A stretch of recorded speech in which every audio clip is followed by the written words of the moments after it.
Hello, I'm Irma Baker. Welcome to our show. We're sponsored by Mature Services RSVP volunteer program serving Medina and Summit counties. Like a kaleidoscope, we try to bring you an ever-changing array of interesting organizations, activities, and individuals in our viewing area. And we'll be right back with our guest today from the Packard Institute after these messages. RSVP of Summit County has been making a difference in our community since 1972.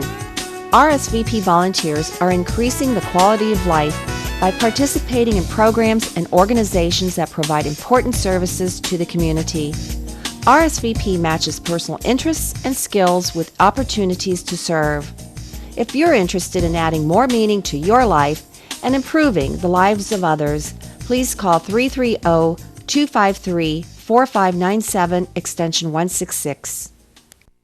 Welcome back. Our guests today are Renard Packard and Brianna, and they're going to represent the Packard Institute. Renard and Brianna, it's so nice to have you with us today, and the first thing I want to know is, what is the Packard Institute? Hi, Irma. Thank you for asking us today. And the Packard Institute, founded in 2007. We're a counseling agency. We're a nonprofit, a 501c3 nonprofit counseling agency for young adults and for teens in the Ohio and in Florida. We provide a pretty wide-ranging menu of counseling services, both traditional and perhaps some more adventure-oriented and forward-thinking intervention styles. Well, this sounds like quite a contrast of things. When I think of Packard, I think of the car. My grandfather had a Packard. Right. And your last name is Packard. Is there any Right. connection with the Packard automobile? We are distant cousins, yes. Descendants of Samuel Packard, who came over on the good ship Diligence in 1638. So, but in a sense, I feel we're all brothers and sisters anyways. Well, does the Packard automobile fit any way into what you're doing? Well, you know, I mean, I do have sort of an affinity for the machine, and it's got some deep and abiding Ohio roots as well, having started in the late 19th century in Warren, Ohio, by the brothers Packard. And they still have a big presence there, although Packard Automobile soon moved to Detroit and became really the Rolls-Royce of United States engineering and automobile manufacturing. They're a very prestigious car, as I'm sure a lot of your viewers probably remember. We have a handful that we're working on right now, and they're in different stages of disrepair, and there's one I'm particularly excited about. It's getting its paint job right now. So this one started in Ohio in 1948, bought by Johnny Lee Singer, the dean of the big bands. Now he worked with Sinatra, and he worked with, you know, all his contemporaries at that time. I don't have archival proof, but I can pretty well substantiate that Sinatra has ridden in our 1948 Packard. That must be really exciting for the members of your organization who are working on the car. Yeah. Now, you're working primarily with disadvantaged youth. And certainly cars and youth go together. How does that work? Well, we like people to roll their sleeves up, and if part of the function of counseling is building a sense of identity or esteem, building self-esteem, then you have to do esteemable things. Among them could be just the tactile, the hands-on work that goes with this superb American engineering and its history and its badge of prestige, as it were. I mean, these were some finely made automobiles, and just to be a part of, again, that historical piece, I feel is, you know, it's what kind of turns me on. I guess it turns the kids on too, because they're into it. I think that what you've brought up is something that maybe most people don't make that connection right away. That here we have some old cars who, they started life just like kids start life, as wonderful, great things, people in our world, and things happen along the way that just rust them out like an old car. And it sounds like with the Packard Institute, you are helping kids to regain that wonderful person that they started out to be. Would you say that that's something of what you're doing there? I think that's a very sweet analogy or metaphor. I mean, God knows, I subscribe to the Japanese philosophy of the wabe sabe, which postulates that it is in our rust and it's in our dents that we have a true beauty. So, yeah, but it's a pleasant metaphor anyways. Well, you're coming to this from a background of been there, done that. And how did that lead you to develop this organization? I tell you, Irma, I'm a product of the California Youth Authority, actually. So yeah, I had my time on the streets, and I was one of the grungy, feral street kids known as the Dogtowners of Venice, California of the 70s. So that'll date me here. Yeah, you know, like a phoenix from the ashes, I was able to turn some things around. And I'm deeply grateful, and I know it can be done. And there are meaningful, enduring things we can do with our young people to bring them back into you know, a sense of connection and tribal connection. Well, I noticed in preparing for getting together with you today that you do refer to the youth you're working with as your tribe. Is that how that came about? Well, you know, not everyone's going to be part of the sort of the larger social network. Not everyone's going to be the captain of the you know, the team or you know, head of the cheerleading. But everyone wants to connect. Everyone wants to feel a sense of connectedness. And that's where we build in a lot of ceremonial things. Like this month we're going to our Florida operation to celebrate Brianna's graduation from high school, which is a huge thing. I mean, it's and what we feel our culture lacks is any kind of metric for young people to honor them. These amazing quantum leaps forward. There's prom, of course. And tomorrow you're going to prom, right? Saturday, yep. Which I'm cool, you know, I'm thrilled about, but you know, a lot of our kids just, you know, they need more of a acknowledgement. I mean, certain cultures, the Jews, the Native Americans, you know, African cultures, they have these intense, protracted, ritualized rite de passage, and I think we miss our kids. You know, we do not serve them along these transitions. We do not honor them. These great leaps forward. Something so that's missing what we do. In our culture. That's my step. feeling, you know, Yes. and we do that. We do that both in our group cultures. We do that on the Appalachian Trail, which we hike each year. We do that kayaking the Gulf, which we do several times a year, and even in our local groups here, which I think it's worth saying have been going. The Wednesday group, Brianna's group from last night, has been going since 1992, and I think that speaks to our commitment, of course, but it also speaks to our sustainability. We're onto something. We're doing something that works, and none of our kids are court referred. Our young people come to our counseling groups because they want to be there, and that sets us apart quantumly from any other local organization that I'm aware of. That's a very different approach to gaining your clientele. And Brianna, I'm so glad that you could be with us today. And tell us a little bit about some of the things that you've participated in through the Packard Institute. Through the Packard Institute, well, we've painted murals together. And this Friday we're having a punk rock car wash, which everyone's looking forward to. And we always get coffee together and we all hang out and talk, and it's nice. You have these people that are there for you, and you all love each other, and you all want to take care of each other, and you can do anything together. Like, we hang out all the time, either whether we go on walks or if we're just hanging around at like the Emma house or something. Like, we just do normal kid stuff.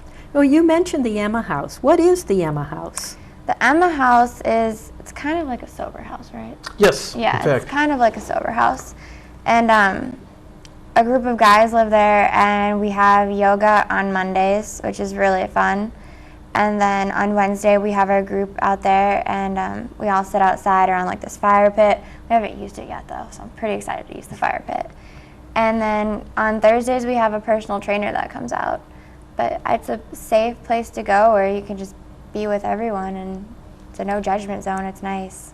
That's nice that it is a no judgment zone. Yeah. Now, Renard mentioned that you have just graduated from high school. Yep. Was senior that year. really a hard step for you to take? Graduation for high school? It was. I was nervous in the beginning. I was afraid to turn 18. I was afraid to graduate, but I mean, high school was rough for me, so now that I'm finally made it through that journey, made that accomplishment, I'm really proud and I'm happy I did it. Do you feel that now you can move on and do other things that maybe a few years ago you thought you couldn't? Definitely. A lot has changed since a couple years ago, so I'm a lot farther than I used to be and a lot happier. What kind of things do you want to go on and do? Right now, I officially picked my major, and I'm a fine arts major. So I kind of want to use my art to change the world and show a different picture and do something that makes me happy. So. You said that you're working on murals. Is murals, Renard, is that one of the projects? Well, the mural Brianna's referencing is done as a tribute, a memorial tribute to one of our boys who took his life this spring. One of a handful of tragic, just astonishing, hurtful things that you know, and that comes with our demographic, as it were. Mm-hmm. But it was deeply hurtful. He is deeply missed. You know, in just the time we conceived and started on the mural, you know, more names have had to have been added to it, and it seems to be an evolving thing. Again, we're tribal in life, but we are also tribal in death and in our passing or in our transition to other worlds. Well, you had a very horrific thing happen also not too long ago without any reason for your person to have endured this. What I'm talking about is there's this kid you've helped, part of the Packard Institute. He's working at McDonald's. He's taking out the trash, and what happened? Well, the young man in question actually was not an Institute client, but he was deeply loved by our whole network, our whole tribe. Taking out the trash, 11 at night, it's closing time. Guy comes in, shoots the kid down while he's taking out the trash. Senseless murder, police had no leads, no suspects, nobody coming forward. The Institute kids organized a candlelight vigil, which, you know, the family came, but the kids did this in the pouring rain. And we marched to McDonald's, and at that point they lowered the flag to half-staff. And according to Police Lieutenant Edwards of the Akron Police Department, suspects, after the vigil, started coming forward, you know, seeing this outpouring of community. And within 24 hours, we're able to develop a suspect and grab him. Another kid was the shooter, 21 years old. So, you know, we go a long way, whether it's running marathons or marathon teams or kayak, you know, whatever we do, whitewater, it doesn't matter. It's about connecting to the community, the more pro-social, engaging, you know, commitments we have. But in this instance, these kids changed history. Certainly, they have changed history for the boy's family, who will not have a killer on the loose. So, powerful stuff, you know, when you can change the very trajectory of history. And certainly that is something that made the world a safer place for more people. Who knows what that person would have done if left on the streets. But through the gathering together of members of the Packard Institute, the kids, the kids Right. doing this, helping to motivate others to bring to light suspects, and going from no leads to within 24 hours having a suspect to progress on solving the crime. And you know, he confessed too. Oh, he confessed. Yeah, he was 21. 21 years Mhm. old. So those are the heart-wrenching things that happen when you're working Yeah. with disadvantaged youth. And what you're doing is bringing a more rounded experience. So what are some of the other things? You mentioned marathons. You mentioned, I think, the whitewater rafting. I heard Right. also you do rock climbing? Oh yeah, yeah. We have a little posse that gets out to do a little bit of climbing, and I've done it for years, both at the Camp Wainoa, University of Akron, and some of the commercial operations. Again, nothing like a little taste of death to bring life into focus. Bree, did you go? Did you climb? No, I haven't gone yet. Okay, but all right, I'm well, we gotta ready to tap you. try it. Yes. Bree will have her own rite of passage in Florida here very soon. Yep. She doesn't know it yet, but Oh, so this is something we Yeah. can't talk about. Right. We Well- can't It's a reveal what's surprise. going to go on based down on in an Florida. ancient Seminole ceremonial piece, yes. So you really take the tribe analogy farther than just using the word. Yeah, yeah. Yeah, you know, again, we do a lot of wilderness-oriented projects, adventure-oriented therapies, and we try to adopt, for instance, last year we were on the Hiawassee River in the former Cherokee Nation, now the Cherokee National Park. We adopted some Cherokee traditions and ceremonies and integrated them, and just a way of honoring that history, certainly, and a way of also seeking the other, whatever the other is, whether it's the concept of God or the concept of a higher power, and I think that's a conversation worth having for all of us. It's something that everyone deals with one way or another. Now, some of our viewers may be wondering, because they, perhaps as grandparents, they're raising their grandchildren, or even parents out there who are raising teenagers. How do people come to the Packard Institute? This was, we have a handful of, I've been doing this for over 20 years in the Northeast Ohio.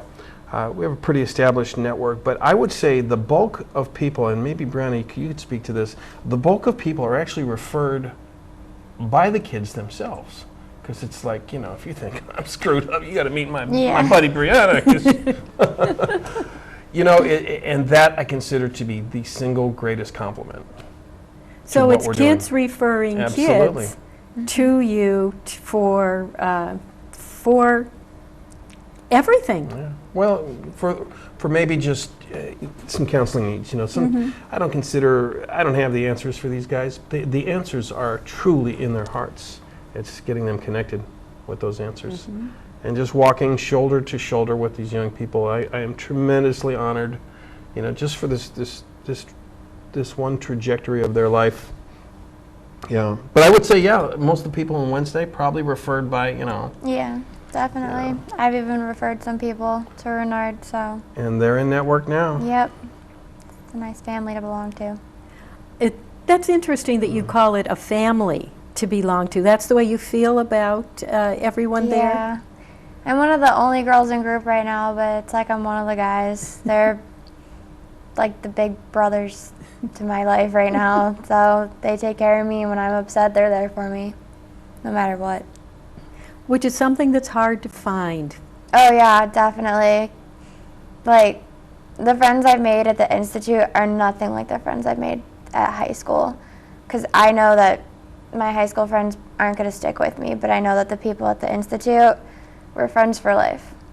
And that's a lot, considering I'm only 18.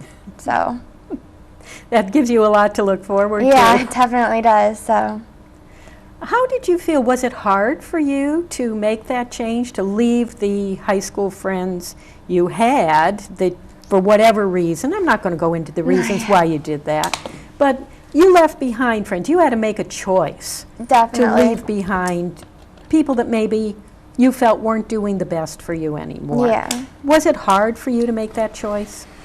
Yeah, I mean, it's always hard when you decide that you can't be friends with people anymore because they're bringing you down. I mean, I've done it many times. It's never easy no matter how many times you do it. But in the long run, after like I felt like I was like truly accepted by like these people, the Institute people, like it was okay. Like I didn't feel bad about leaving them behind because I knew that the only way I was going to get better was if I like went headfirst into this. So, yeah. Well, we have a lot of opportunity here with the Packard Institute. Renard, could you just kind of briefly give us a rundown on what you have? I know you have the Institute, but you also have the physical property of the Emma Recovery House. Right. And you mentioned a Florida operation. Right, right. In Ohio, we again offer a pretty wide range or menu of counseling services, including a residential program, the Recovery Residence, based on William White's manifesto. It's a safe and clean and sober environment for young people to get a new start on things. It's transitional in nature, but then again, everything is transitional. And we're able to do it at about 1/20th of the cost of institutional programs, which I think is something worth talking about. The counseling services, again, we are a nonprofit. We're not necessarily grant-driven. We are a fee-for-service agency. We have outpatient counseling in Akron, and we do a lot of modules in other states. I mean, Florida's just one. We have a property in Florida that we stage our kayaking from, our Gulf adventures from. But again, the world is our oyster, and our long-term projection is hiking the entire stretch of the Appalachian Trail, one stretch at a time. Last year, we were on the Hiawassee River in the Cherokee Nation. So, and I'm willing to now, Brianna's starting a group next week, the Tuesday Female Empowerment Group. I'm willing to give them, the resources to do what they want to do. If they want to do a free fall skydive at 13,000 feet, I'm cool with that. I think, it is, again, nothing like a taste of, and I'm not telling you what to do here. I'm an old paratrooper myself, but, the sky is the limit, so to speak. So the world is our oyster. I think we need to start thinking more global in nature, and instead of, working in an office, sitting in your chair, looking at the counselor, not that doesn't have usefulness, talk therapy. I don't know, man. My office is more or less a place to toss my coat, So you're really out with the kids. Oh yeah. And if it's not biking or hiking or climbing or rafting or kayaking, a lot of kids have different sort of learning styles, and there's something about suffering that brings a sense of connection and intimacy and communication. I mean, if you're out on the trail and everyone is enduring this hardship together, it has I think it heightens the interpersonal connectedness or stimulates that. Anyways, I'm probably sounding too California or too hippie-ish here, but so I am. Well, the fact is that you're there for the kids, for kids who are having hardship in their lives in some way where counseling can help.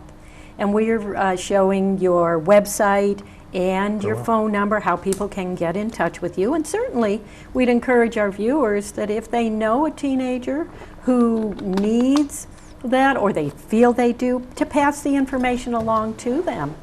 And what would you really say would be the message to give to someone who may be looking for this kind of counseling? The message, wow. I'm gonna also defer to Brianna. Maybe she has something she would want to say. I would say that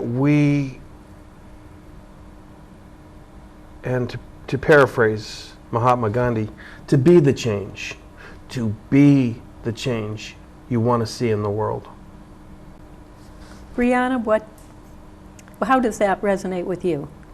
I think the message to like any kid that needs help is that there is someone out there that has a story similar to yours, that has been through an experience that they can relate to, and that you can probably find it at the Packard Institute, because there's so many different people and there's so many different stories, and we're here for you and we don't leave you behind. So. Well, I'm certainly glad that you've both been with us today, and I hope that perhaps through this opportunity you will be able to help more people in our viewing area.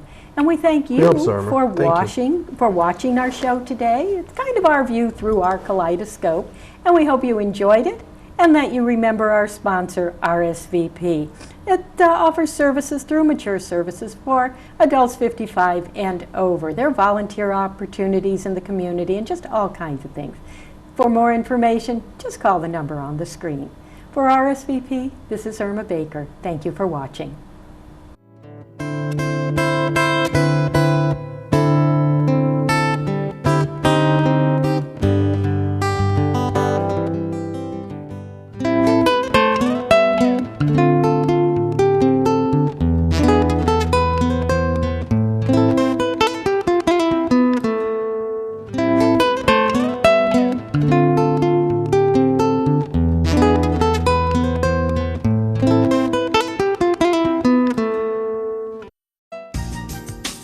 Since 1971, RSVP has been matching volunteers' talents to community needs. RSVP is affiliated with the Corporation for National and Community Service, a national organization that supports service and volunteering through grant-funded projects. Volunteers organize neighborhood watch programs, tutor children, renovate homes, plant community gardens, assist victims of natural disasters, and serve their communities in many other ways. RSVP offers maximum flexibility and choice to its volunteers as it matches the personal interests and skills of Americans 55 and older with opportunities to serve their communities. If you're interested in adding more meaning to your life and improving the lives of others, please call 330-253-4597, extension 166. There's no place like home. Stay in your home with a 24-hour companion that doesn't need to be let outside, who isn't a grown adult reluctant to leave the nest, or a well-meaning neighbor who pops in every day. With Massillon Cable TV's MedAlert personal emergency response system, you can stay home, have peace of mind, and your family will feel better too, knowing you have access to someone 24/7 should you need help. Keep your independence with Massillon Cable TV's MedAlert service. To learn more, call 330-833-4134. That's 833-4134. Or visit their website, MassillonCableTV.com.